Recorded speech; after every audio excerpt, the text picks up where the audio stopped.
Hello wise எல்லாரும் எப்படி இருக்கீங்க? ஸோ இந்த வீடியோவில் என்ன பார்க்க போகிறோம் அப்படின்னு பார்த்தீங்கன்னா, நிறைய ரியாலிட்டி ஷோஸ் பார்க்குறவங்களா நீங்கள்?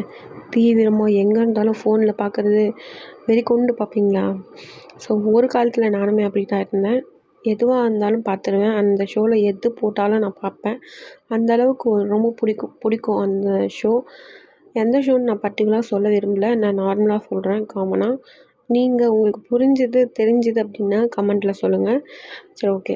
அது என்ன அப்படின்னு பார்த்தீங்கன்னா, இப்போ நம்ம ஷோ பார்க்குறது பாதி தான். இன்னும் எவ்வளோ அதுக்குள்ளே அந்த செட்டுக்குள்ளே நடக்கும். இப்போ ஸ்டார்டிங்லேருந்து நான் சொல்கிறேன். ஃபஸ்ட்டு எனக்கு தெரிஞ்சவங்கள அந்த ஷோக்கு கூப்பிட்டாங்க. ஸோ அவங்க ரெண்டு பேர் போனாங்க ஷோக்கு. ஸோ அவங்க சொன்னதை வச்சு நான் சொல்கிறேன். அவங்க அந்த ஷோக்கு போனாங்க.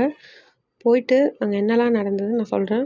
ஃபஸ்ட்டு உட்காரது நாங்கள் இங்கே உட்காரணும் அப்படின்லாம் சொல்லக்கூடாது. அவங்க எந்த சீட் சொல்கிறாங்களோ அங்கே தான் நம்ம போய் உட்காரணும். சில சீட்டில் அவங்க சேனலோட இது போட்டு, இல்லை ஏதாச்சும் ஸ்பான்சர் இருக்கும்ல, அவங்களோட லோகோ போட்டு அந்த பில்லோ இருக்கும்ல, அது இருக்கும். ஸோ அவங்க குறிப்பிட்ட பேர் உட்கார வைப்பாங்க. ஸோ இப்படி தான் இந்த ஷோவில் உட்கார வைக்கிறது ஃபஸ்ட்டு.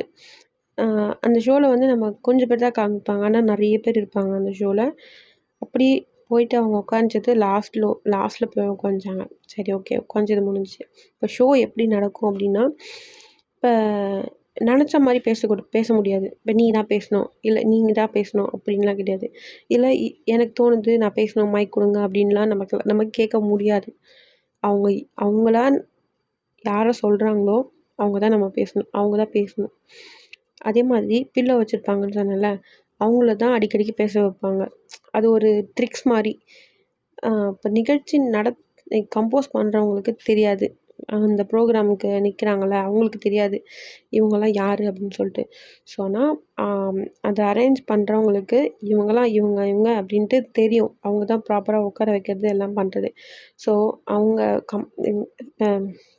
நடத்துகிறவங்களுக்கு அவங்களுக்கு தெரியாது. அவங்களுக்கு தெரியணுன்றதுக்காக ஒரு மார்க் தான் அந்த பில்லோ நீங்கள் வேணால் நோட் பண்ணி பாருங்கள். பில்லோ வச்சுக்கிறவங்கள நிறைய டைம் காமிப்பாங்க. அவங்கக்கிட்ட நிறைய டைம் மைக் போகும். சரி, ஓகே அப்படின்னு சொல்லிட்டு முடிஞ்சிச்சு. அது உட்காந்துட்டு பேசிகிட்டு இருந்தாங்க. நான் போகும்போதே சொல்லி அனுப்பினேன், இந்த மாதிரி கொஞ்சம் நல்லா பேசணும், எது இருக்கோ அது உண்மையாக பேசணும். நல்லா பேசுனீங்கன்னா டிவியில் அடிக்கடிக்கு வரதுக்கு வாய்ப்பு இருக்குது, ட்ரெண்டிங் ஆகிறதுக்கும் நிறைய வாய்ப்பு இருக்குது அப்படின்னு சொல்லி தான் அனுப்பினேன். ஆனால் அங்கே நடந்தது அப்படியே ஆப்போசிட் தான். மைக் அவங்கக்கிட்ட கொடுக்கவே இல்லை. நான் தான் சொன்னேன்ல, குறிப்பிட்ட ஆளுக்கு மட்டும்தான் அந்த மைக் அப்படியே சுற்றிட்டே இருக்கும். மற்றபடி வேற ஒருத்தவங்க அவங்க நோட் பண்ணாத ஆள்கிட்ட மைக் போயிடுச்சுன்னா அது ஆஃபில் தான் இருக்கும், ஆனில் இருக்க அவங்க பேசுறது கேட்காது. அந்த மாதிரி இருக்கிற மாதிரி செட் பண்ணிவிடுவாங்க. ஸோ அந்த மாதிரி அவங்கக்கிட்ட மைக் வரவே இல்லை. அவங்களும் கேட்டாங்க. 2 பேர் போனாங்கன்னு சொன்னேன்ல, அவங்க 2 பேர்கிட்டையுமே மைக் வரல. பேசவே விடலை. இப்போ ஒரு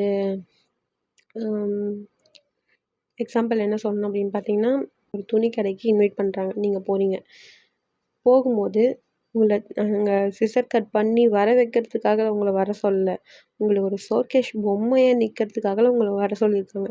அப்படி இருக்கும்போது உங்களுக்கு என்ன தோணும்? எதுக்குடா வந்தோம் அப்படின்னு தோணும்ல. அதே இதுதான் அவங்களுக்கும், எதுக்குடா வந்தோன்னு ஆயிடுச்சு. ஸோ அதனால் கிளம்பி வந்துட்டாங்க. இதனால் என்ன சொல்ல வரேன் அப்படின்னு பார்த்தீங்கன்னா, ரியாலிட்டி ஷோவோ எந்த ஒரு ஷோவோ நம்ம நினைக்கிறது அங்கே நடக்காது. அவங்க நினைக்கிறது தான் அங்கே நடக்கும். அவங்க இவங்களுக்கு ஃபேமஸ் ஆகணும் அப்படின்னு நினச்சாங்கன்னா கண்டிப்பாக ஃபேமஸ் ஆக்குவாங்க. அதுக்கு பே பண்ணுவாங்களா, பே பண்ண மாட்டாங்களா, அதெல்லாம் எனக்கு தெரியாது. பட் ஆனால் அவங்க குறிப்பிட்ட பேரை வச்சுருக்கவங்க மட்டும்தான் பேசணும், நம்மளாம் பேசவே முடியாது. அந்த மாதிரி ஒரு ஷோ தான் அது. அதுக்காக நம்ம பார்க்கணும் அப்படின்னு துடிச்சுலாம் பார்த்துருப்போம். நானுமே அப்படி தான் இருந்தேன். நான் எப்போ இதெல்லாம் தெரிஞ்சுதோ அப்போதுலேருந்து அந்த ஷோவை பார்க்கறது கூட இல்லை. நிறைய பேர் ஃபேமஸ் எல்லாம் ஆக்கியிருக்காங்க. ரீசெண்டாக கூட நிறைய பேர் ஃபேமஸ் ஆக்கியிருக்காங்க. நான் சொல்கிறத வச்சு உங்களுக்கு தெரியும் அது எந்த ஷோன்ட்டு. நீங்கள் ஃபஸ்ட்டு நினைக்கிற ஷோ இல்லை, செகண்டாக ஒன்று நினச்சிருப்பீங்க, அந்த ஷோ தான். இந்த ஷோன்னு கமெண்ட்டில் சொல்லுங்கள். நான் சொல்கிறது கரெக்டாக தப்பா அப்படின்ட்டு உங்களுக்கு தெரிஞ்சுது அப்படின்னா, இந்த மாதிரி ரியாலிட்டி ஷோவில் இதெல்லாம் நடக்கும்ப்பா அப்படின்னு நான் உங்களுக்கு தெரிஞ்சதுன்னா கமெண்ட்டில் சொல்லுங்கள். ஸோ நிறைய பேரும் தெரிஞ்சுப்பாங்க. ஓகே, இது சொல்கிறதுக்கு தான் இந்த வீடியோ. ஒன்றே ஒன்று சொல்லணும்னு நினச்சேன். நிறைய பேர் நிறைய எதிர்பார்ப்போடு அந்த ஷோக்கு வருவாங்க. அதில் கலந்துக்கணும் அப்படின்னு சொல்லிட்டு. நீங்கள் உங்கள் குறிப்பிட்ட பேருக்கு மட்டும் மைக் கொடுக்காம எல்லாருக்குமே மைக் பேச வச்சிங்கன்னா நல்லாயிருக்கும். ஏதோ ஒரு 2, 3 பாயிண்ட்டு எல்லாரையும் பேச வச்சிங்கன்னா நல்லாயிருக்கும்.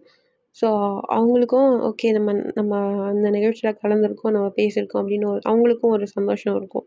ஸோ அதுக்காக தான் எல்லாரையும் பேச வைங்க. அப்படி நீங்கள் குறிப்பிட்ட பேர் தான் பேச வைக்கணும் அப்படின்னு நினச்சிங்கன்னா மற்றவங்கள வந்து கூப்பிடாதீங்க. இருக்கிறவங்கள வச்சு அட்ஜஸ்ட் பண்ணி அந்த ஷோவை நடத்துங்க. மற்ற யாரையும் கூப்பிடாதீங்க. ஏன்னா கூப்பிட்டு வச்சு அசிங்கப்படுத்துகிற மாதிரி இருக்குது. அதுக்காக தான். ஓகே கைஸ், இந்த வீடியோ பிடிச்சிருந்தா மறக்காம நம்ம சேனலை சப்ஸ்கிரைப் பண்ணிக்கோங்க. அண்ட் நான் தப்பாக எதுவும் சொல்லல, அங்கே நடந்தது தான் சொன்னேன். அண்டு ஓகே, நெக்ஸ்ட்டில் பார்க்கலாம். அதுவரை உங்களை விடைபெறுவது நான் உங்கள் சாரு. பாய்.